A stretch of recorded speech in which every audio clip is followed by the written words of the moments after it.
میاں صاحب، فوجی عدالتوں میں 9 مئی کے مقدمات کے فیصلے کرنے کی اجازت مل گئی.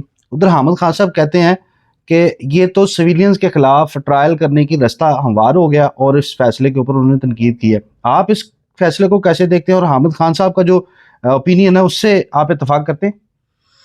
دیکھیے، اگر حامد خان صاحب کو فیصلے پہ اعتراض ہے تو وہ بہت بڑے اپنے آپ کو وکیل کہتے ہیں، ان کو چاہیے کہ اس فیصلے کے خلاف اپنا آئینی اور قانونی رستہ جو ہے وہ استعمال کریں. لیکن حامد خان ایڈوکیٹ صاحب ہمارے بڑے محترم ہیں، بہت بڑے ہیں، لیکن میں ہمیشہ ہی ان کے ڈپلومیٹک رویے کی وجہ سے حیران اور پریشان رہا ہوں.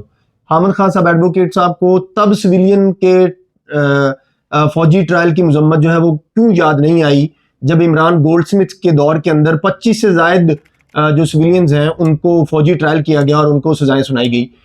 کیا حامد خان صاحب نے آج کے دن تک کبھی ایک بھی سویلین وہ دہشت گرد تھے میاں صاحب، وہ دہشت گرد تھے، وہ سویلینز تو تھے نا. تو حامد خان صاحب نے اس وقت کسی عام پاکستانی کی طرف سے کیوں وکالت نامہ جمع نہیں کروایا؟ یہ حامد خان صاحب کو نا اس طرح منافقانہ رویہ نہیں اختیار کرنا چاہیے. ایک بات پہ سٹینڈ لیں، جو صحیح ہے وہ صحیح ہے، جو غلط ہے وہ غلط ہے.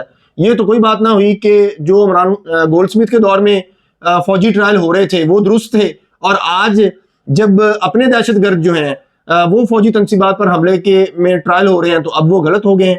یہ تو منافقانہ رویہ ہے، یہ تو اصولی اور نظریاتی رویہ تو نہیں ہے. اس طرح کا رویہ نہیں اختیار کرنا چاہیے. پہلے یہ قاضی فائز صاحب کے ساتھ تھے، ان کا مقدمہ لڑتے رہے، اب یہ قاضی فائز صاحب کے جو ہے وہ ناقد ہو گئے، ان پر تنقید کرنا شروع کر دی. یہ کیا رویہ ہے کہ اگر آپ اپنے آپ کو ایک پروفیشنل وکیل کہتے ہیں، حامد خان ایڈوکیٹ صاحب اصولی کہتے ہیں، نظریاتی کہتے ہیں، اعلیٰ اخلاقی معیار کا اپنے آپ کو داعی کرتے ہیں، تو آپ ان کی اور یہ تصاویریں اٹھا کر دیکھیں. لاہور کے جو چوٹی کے قبضہ مافیا والے وکیل ہیں نا، ان کے ساتھ حامد خان صاحب جو ہیں وہ آج کل تصویریں اترواتے پھر رہے ہیں.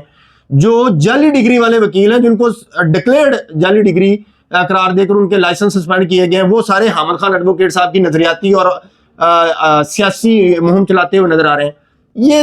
یہ منافقانہ رویہ نہیں استعمال کرنا چاہیے. کیا قانون میں اس بات کی اجازت نہیں ہے کہ فوجی عدالتیں جو ہیں وہ سویلینز کے ٹرائل کر سکتی ہیں؟ کر سکتی ہیں نا.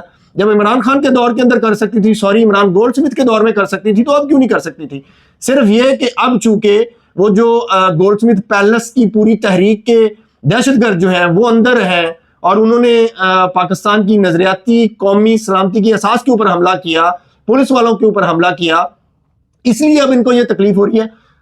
اگر تو سٹانس پورا آئینی، قانونی، سیاسی، اخلاقی ایک لینا ہے نظریاتی، تو پھر پہلے دن سے لے کے یہ نہیں کہ ادھر تو آپ جعلی ڈگری والے وکیلوں کے ساتھ اور قبضہ مافیا کے وکیلوں کے ساتھ تصاویریں اتارتے پھر، تو آپ کے منہ سے نا یہ عدالتی فیصلوں پر اخلاقی، قانونی، آئینی تبصرہ جو ہے وہ اچھا نہیں لگتا. یا تو مذمت کریں کہ عمران خان نے جو عمران خان کے دور میں جن سویلینز کو فوجی سزائیں دی گئیں، ان سب سزاؤں کو چیلنج کریں، ان کے خلاف بھی بات کریں. مذمت کر دی تھی انہوں نے، ویسے منافقانہ مذمت ہے نا، ادھر مذمت کر دی اور ادھر جا کے پھر وہی کام کرنا شروع کر دیا.